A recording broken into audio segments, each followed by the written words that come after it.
Cidade de São Paulo amanhece com circulação de ônibus normalizada após paralisação.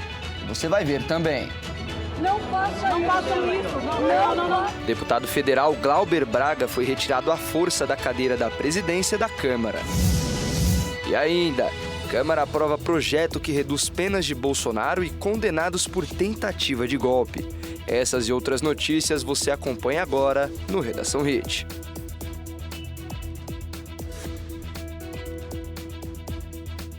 Olá, bom dia. Agora são 11 horas e 30 minutos pelo horário de Brasília. Uma ótima quarta-feira para você que decidiu acompanhar mais uma edição da manhã do Redação Hit. Vamos juntos ver os destaques desse dia 10 de dezembro. Os ônibus na capital paulista voltaram a circular normalmente no início da manhã de hoje, após a paralisação de 6 horas na última terça-feira. Manifestação de motoristas de ônibus afetou mais de 3 milhões de passageiros. Vamos ver. A paralisação foi interrompida após reunião do prefeito Ricardo Nunes com donos de empresas de ônibus, representantes do Sindicato de Motoristas e cobradores da capital paulista. As empresas se comprometeram a pagar o 13º salário na sexta-feira. Caso as empresas não honrem o pagamento, a prefeitura vai iniciar um processo de intervenção e exclusão delas do sistema de transporte público.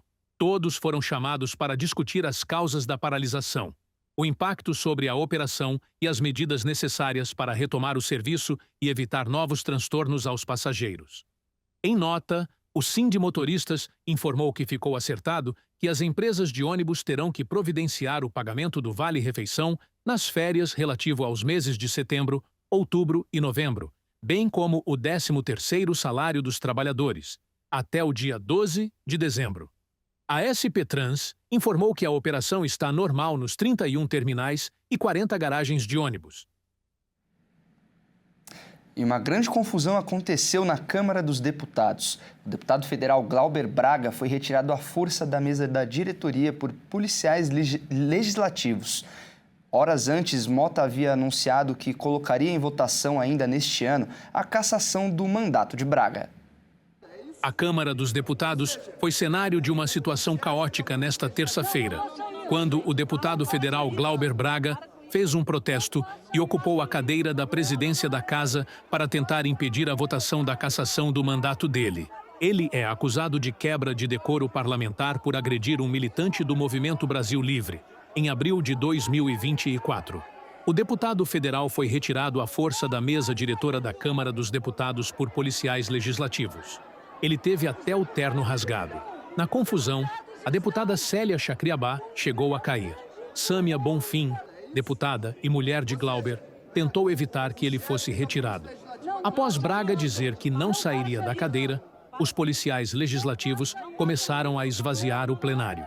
Os jornalistas que estavam no local foram retirados e impedidos de registrar a confusão. A assessoria da presidência da Câmara afirmou que a ordem partiu de Hugo Mota. Mais tarde, recuou e disse que não houve ordem e que as medidas faziam parte de um protocolo, sem dar mais detalhes sobre os procedimentos. A TV Câmara também cortou a transmissão ao vivo e as imagens foram registradas por celulares de presentes no local. Mais tarde, do lado de fora, o deputado falou com a imprensa. A minha presença hoje na mesa diretora da Câmara foi exatamente para demonstrar que a gente não pode se render. E a que preço, Mota? Precisava disso aqui? Precisava atacar as deputadas? Precisava de uma ação violenta e forçada? E a Câmara dos Deputados aprovou também nesta madrugada o projeto de lei que reduz a pena de Bolsonaro e os condenados por tentativa de golpe. Com isso, a condenação do ex-presidente Jair Bolsonaro pode passar de 27 anos para 2 anos de prisão.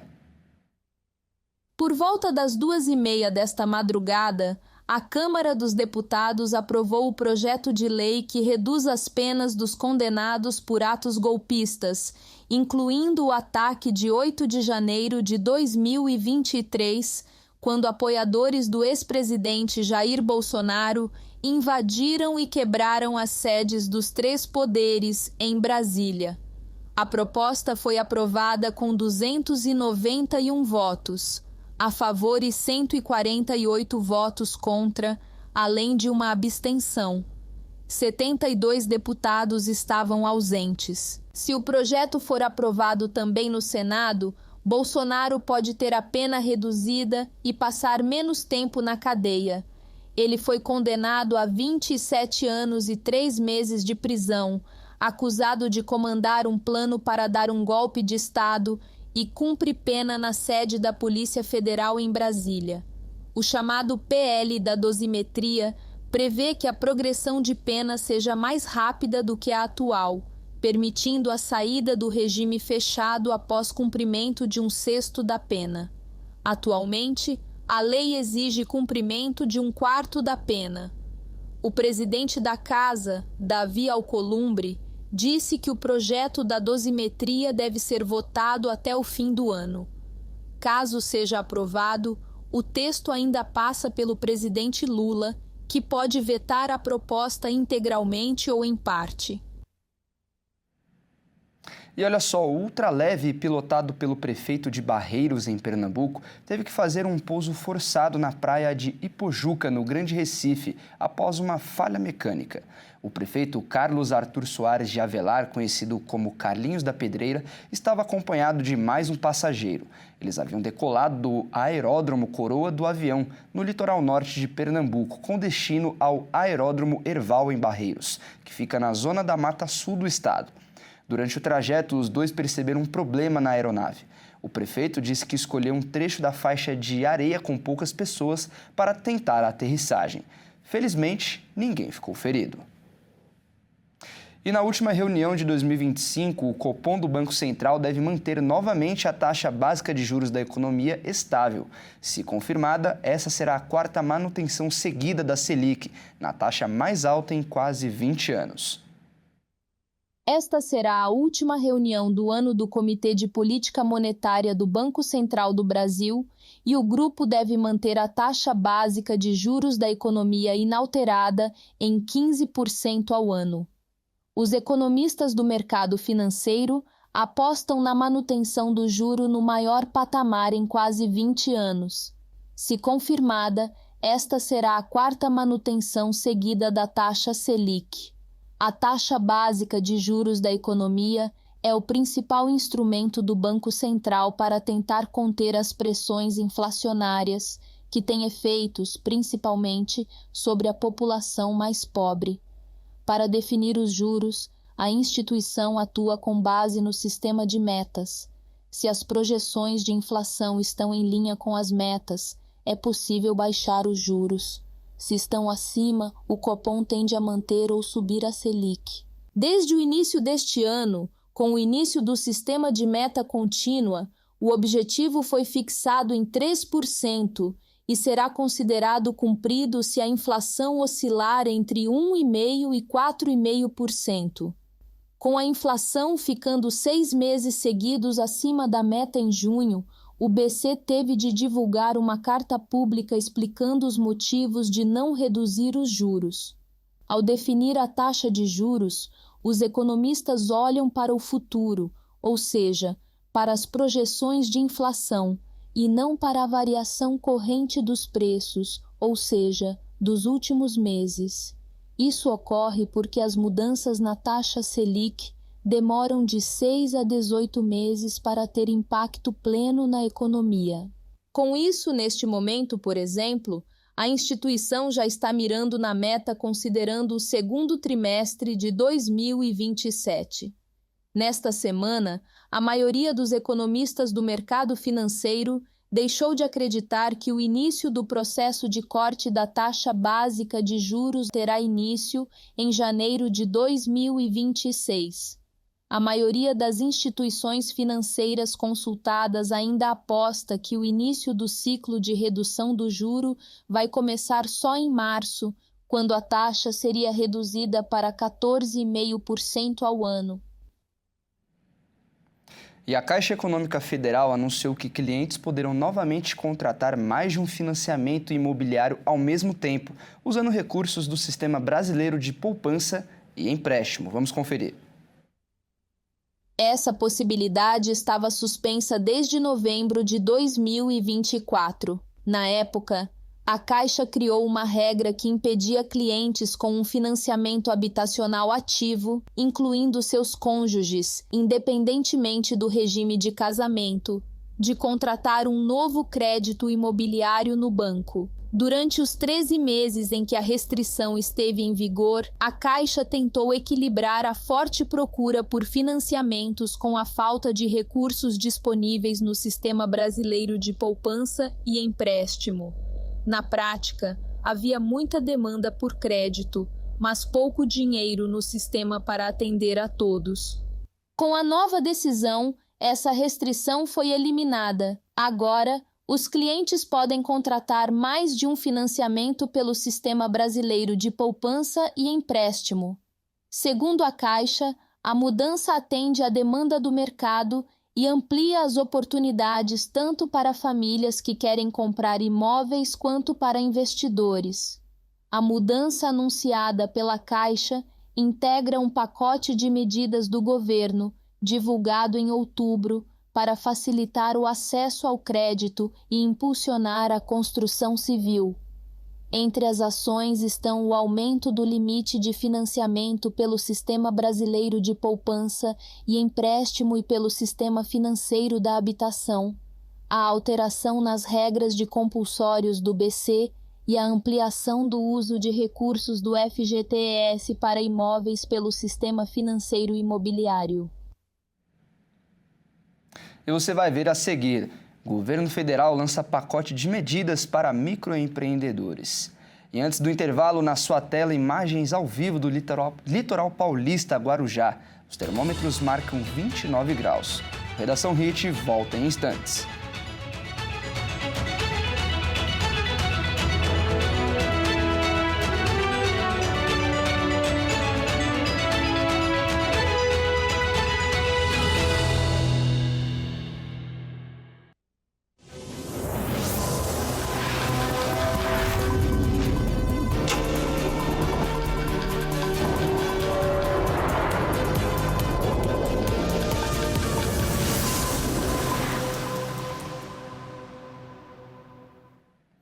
O governo federal lança nesta quarta-feira um pacote de medidas voltadas ao microempreendedor individual, que incluirá um novo aplicativo, um assistente virtual, além de uma rede para integrar a política de municípios, estados e União voltadas à categoria. O foco do pacote é digitalizar e melhorar o acesso aos serviços públicos, e o principal item é o novo app. O aplicativo será gratuito, integrado ao login gov.br e concentra os serviços do portal do empreendedor.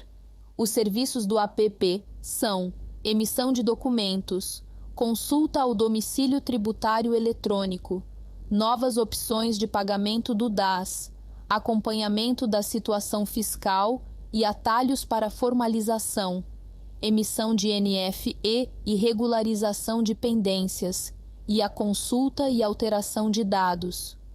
O aplicativo promete ainda integrar programas como o Procred 360, de linhas de crédito com condições especiais para a categoria, cartão MEI, cartão de crédito e débito sem anuidade para mês, e Contratas Brasil, em que órgãos públicos contratam serviços de pequenos empreendedores. Além disso, será lançada uma assistente virtual de inteligência artificial para orientar empreendedores, uma rede de integração de políticas, um software de gestão empresarial e uma trilha com videoaulas gratuitas para empreendedores, com lições desde precificação até relacionamento com o cliente. O pacote foi nomeado MEI em Ação e mira os quase 16 milhões de microempreendedores brasileiros, um eleitorado que ainda apresenta maior resistência ao governo Lula. O Brasil tem hoje 16,8 milhões de microempreendedores individuais, distribuídos por todas as regiões, com maior concentração no Sudeste, 52%, e Nordeste, 18%, e presença predominante feminina, 55%. E no Redação Hit de hoje, vamos para o sul do país conhecer Passo de Torres, em Santa Catarina. Localizado na região litorânea de Santa Catarina, Passo de Torres deve seu nome à travessia de pessoas e mercadorias entre os territórios de Laguna e o Rio Grande do Sul. A localidade se destaca pelas praias, a Ponte Pêncil de Madeira, que a liga à cidade gaúcha de Torres, e por ser vizinha a um dos mais importantes pontos turísticos da região, os Canyons do Sul. E vamos com uma câmera ao vivo de Passo de Torres, em Santa Catarina. Por lá, os termômetros marcam 23 graus. E olha só, nos últimos anos, Passo de Torres tem experimentado um grande crescimento, impulsionado por investimentos e pelo turismo, que tem como um dos seus maiores atrativos a bela paisagem litorânea. A cidade é conhecida por sua ponte estaiada de madeira, a única desse tipo no Brasil, entre Santa Catarina e o Rio Grande do Sul, que balança durante a travessia, ligando os dois estados e as cidades de Passo de Torres e Torres. E é com essa bela imagem que eu encerro esta edição. Muito obrigado pela sua companhia. Ótima quarta-feira e até mais!